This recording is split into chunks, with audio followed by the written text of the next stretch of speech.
We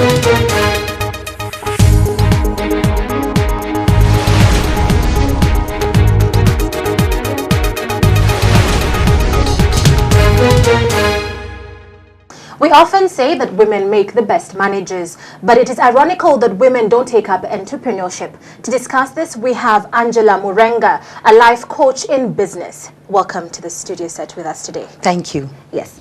Let's first begin by you telling us who Angela is. Angela is a business and a life coach, like you said. I'm a mother to very many. I'm a mentor. I'm a trainer. I train in the marketplace. I'm an entrepreneur in my own right. And I'm passionate about Africa, about Kenya, about this continent, and about transformation, and especially about women and the issues affecting women. Yeah. Yes. So let's first begin. The topic of discussion today is women in entrepreneurship. But before we dig into that particular topic, let's begin first of all. Where is the African woman, the Kenyan woman at the moment right now? In terms of entrepreneurship? Yeah, exactly. I think we have a lot of women doing a lot of small-scale businesses, small and medium enterprises. So like if you go out to the villages and the communities, there are a lot of women doing a lot of things. They all have little small businesses and they're being run by women. So we've started somewhere where we're doing something, but we need, I think, to get into higher capacities. We need to maybe find a way to unite our businesses so that they can become bigger, or even inject capital so we take this to the next level. So at least we've started. So we do have women entrepreneurs across Africa and across Kenya. We do. All right. We find women, majority of the women do take up positions, high-ranking positions when it comes to companies. Speak of big multinationals such as Coca-Cola. You'll find a woman somewhere heading a top-level department. So how come this does not translate to the rural woman? How come we head the big corporations, but trickling down to even the woman in the rural area or the rural setting, we don't take up entrepreneurship? Why is this? I think what happens is that women are really doing well in the marketplace. They're doing very well corporately and in government and in business. But I think women have this ability, if it's not broke, don't fix it.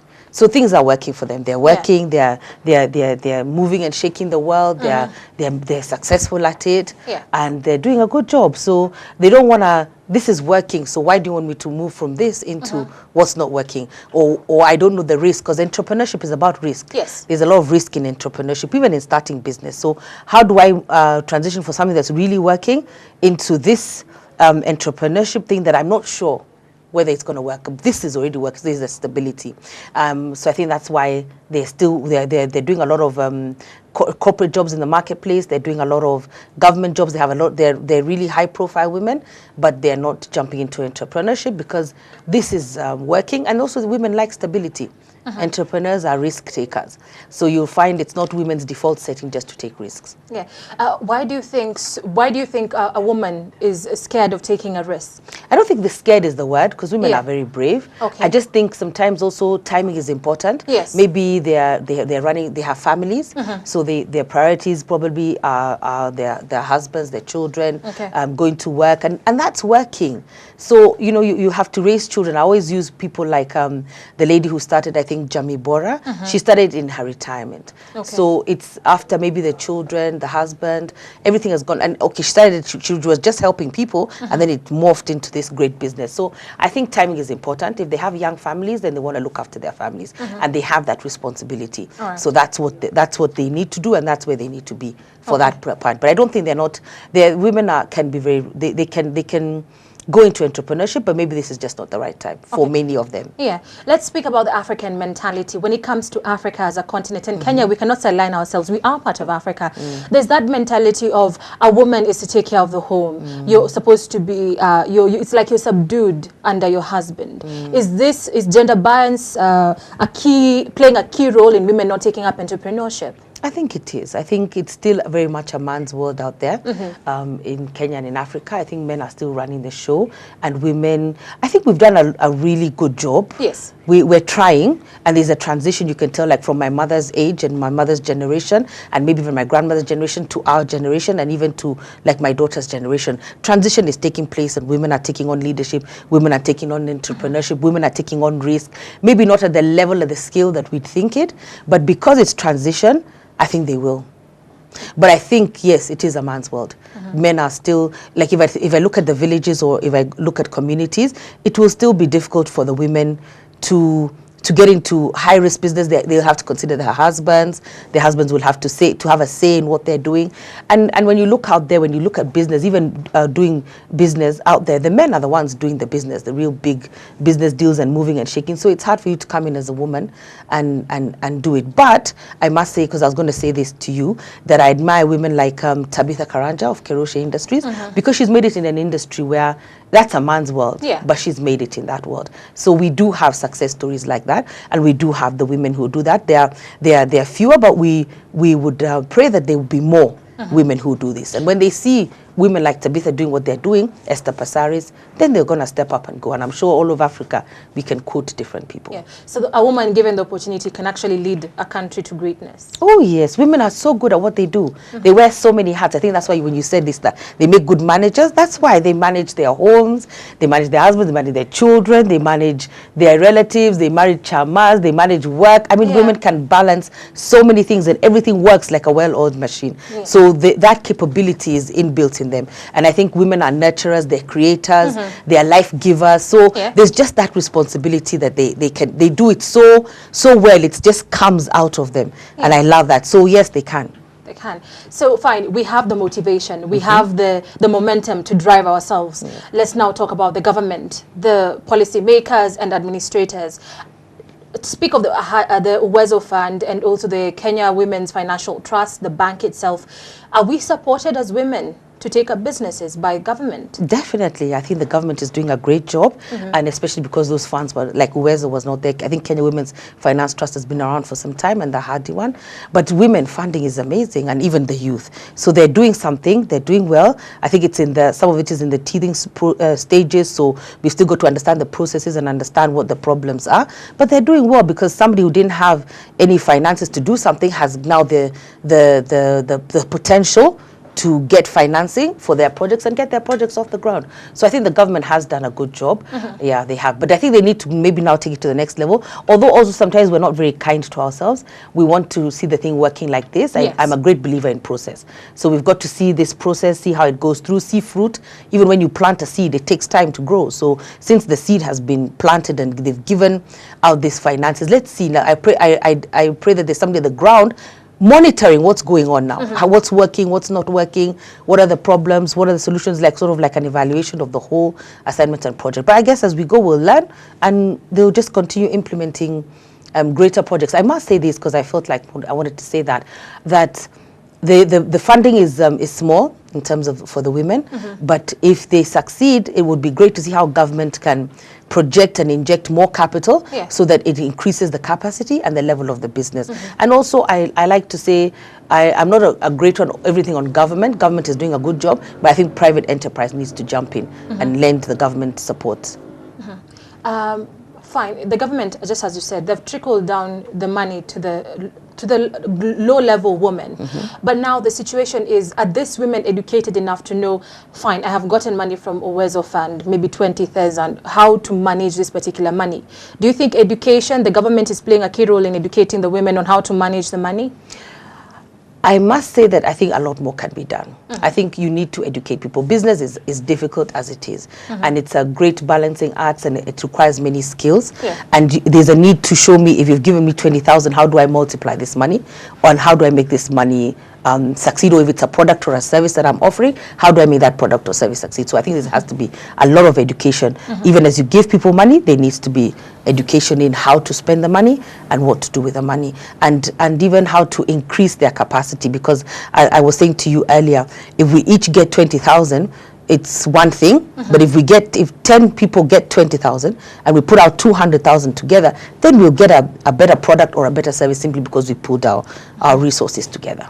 So is it safe to say that government is playing a key role in benefiting the ordinary woman? I'm a key supporter of government. I think so. Any government, I think they're doing their best, and this government has done well in terms of the projects and the funding that they have given. But now we just need to take, like with anything, we just need to take it to the next level. We need to find out what's working, what's not working. Do we need to give more money? Projects that are working now, how do we inject more capital into these projects, or more business skills, or more mentorship, so that they can take it to the next level? All right. Let's think of a society where the government has invested, the public and private partnership have helped the woman develop herself. Let's think of a world where women are heading companies. Paint for me a picture, how exactly the kind of world we'll be living in. Like I said, women are nurturers, they're caregivers, they're life givers. So there's an innate ability in them to love people, to manage people, to ensure that things are working well. So I think that would be just an amazing kind of society, because it would have nurture, it would have love, it would have care, it would have, the women have an uncanny potential, ability to see potential in other people, so they probably be able to draw it out. But we still need the men as well. We can't negate the role of the men even in society. Yes. We do need them, and I think sometimes it's like sometimes you have somebody who's a visionary, and then you need somebody to execute the vision. Because sometimes some people can see the vision of what you want to do, but it needs somebody else to execute it. So I think women are great executors of vision, but they can also carry their own vision. Right. So it would be an amazing society, and yes, it would be. It would be. So what can the public and the private sector do to nurture women potential? Wow, I think they need to create more opportunities. I think also, in terms of, I would challenge the women who are leading in government and business and corporate circles to go back to their communities, or whatever community they choose to be in. We live in a diverse world, but go back and lend expertise. I think that's very, very required. So money has been given, there are platforms to get the money and the loans, but now offer your expert advice. I think the women and the leaders and the people in the different communities come up with the solution. They know the solution. So this is what we want to do. So come now and lend your expertise, because there's this expertise lended to government and to corporates in the marketplace. Now come and lend it to them at that community level with their community projects to get their projects to the next level. Right. I think that's a good way. And then another thing is, I thought of the application part, how you apply for the process of application for the loans. Yes. It has to be less tedious, because if it's intimidating, then the women are not going to do it, or if they don't understand it. So maybe they need somebody to come together and show them how to do it and get it done. And then, like we were talking earlier, even setting up institutions. We were saying now setting up like the Wezo Fund as an institution in the different county levels and different governments, so that it has staying power.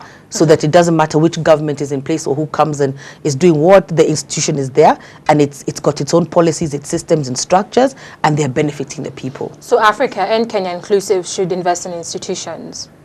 I think so. So that because we have a way of, every time we have a new government or a new system, that whatever foundation had been laid, in some cases, because I don't like to say absolute, in some cases it will continue, but in most cases, whatever had been done, it's like we start again. You know, we don't have a foundation. We're not building on something. So institutions have a way, because there's a structure, there's a system, there's a way things run, then they can continue running no matter what the situation is. Yeah, so at least we're building a stable economy. Yes. Yeah. Yes. So from this particular discussions, what obstacles would you tell women, for example, risk? I know we take care of the children, the husband, the home, but in itself, it's an obstacle, being scared of taking a risk. Because sometimes in business, you have to take a risk to make returns. So other than motivating women to take up risk, but okay, a calculated risk, let me call it a calculated risk. What other obstacles would you want women as of today, from hearing this particular conversation, to get rid of, at least to nurture themselves to get into the business scene? I think fear and so they can step out of fear and step out of their comfort zone as well. I think it's important, because you've done it. Yeah, women are very successful. Yeah, they're running successful corporate organizations. They're running successful government departments. So they're doing a really good job. And I think now it's time to take it to the next level. And I think I'd also challenge them. You can be running a corporate office, but you have some entrepreneurship project going on, especially one that will benefit the community, one that will benefit where you come from. So like a giving back, that would be great. And then just to, you can begin with offering your expert solutions and advice. You can begin by listening. You can begin by going and finding out, identifying. So there are women in your community who are doing a particular project. What kind of advice can I give them? How can I guide them? How can we use our networks to, if it's a product or a service, to improve it, or even to get it connected to other areas? Because I remember once even people coming from one different community to another community to see projects. So that gives them hope. They see, oh, this is what these people did. Let's say it was a farming kind of project. They've seen it, they've understood it, and they can go back and implement it. And then the other thing I think we need to do is, I think the women at the community level are already into small and medium enterprises. Yes. Now we need to add value to those products. That's why we shouldn't have I think we can try to cut out the middleman maybe, and also try to find a way, because it's like we're a supplier to the other communities and other countries, and then they go and they add value to that product and bring it back to us. Let's say like ketchup, yeah? We grow the tomato, we need to add value to the tomato. If it's milk, let's add value to the milk. Or like I was telling you earlier, there's a time when we were pouring milk. That was so really, really sad. So what if we had a factory that could turn that milk from its liquid state maybe into powder state? So I think what we need to do now is go back to the community, look at what people are doing, and then add value to what they're doing. So your last word on this topic? Wow, I have many last words. Last words is, let's get out of our comfort zones. I know we like, as women, if it's not broke, don't try to fix it. We like our stability. We like, if this is working, it's working, let's go. But let's try to do some risk. And I'm a great thinker on vision. Begin to dream, begin to write down that dream, begin to think about, or write down that vision and see how you can execute it, and break it down into small little bits and start small. Sometimes I want to start very big. If you just start small, it will progress, and I love process, and then one day it will become something great. Wow, thank you for that word of wisdom. So you've heard it here first on Business Insight with Angela Murenga. I am Cherotich Kenei. Now that was all for Business Insight today. Goodbye.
Newline Limited, your one-stop shop for elegant and comfortable office furniture.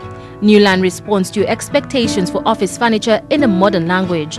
We offer a 5-year warranty period, including unit transfers within Nairobi. For more information, visit our showroom at Chester House, Loiter Street, Nairobi. Newline Limited, your success partner.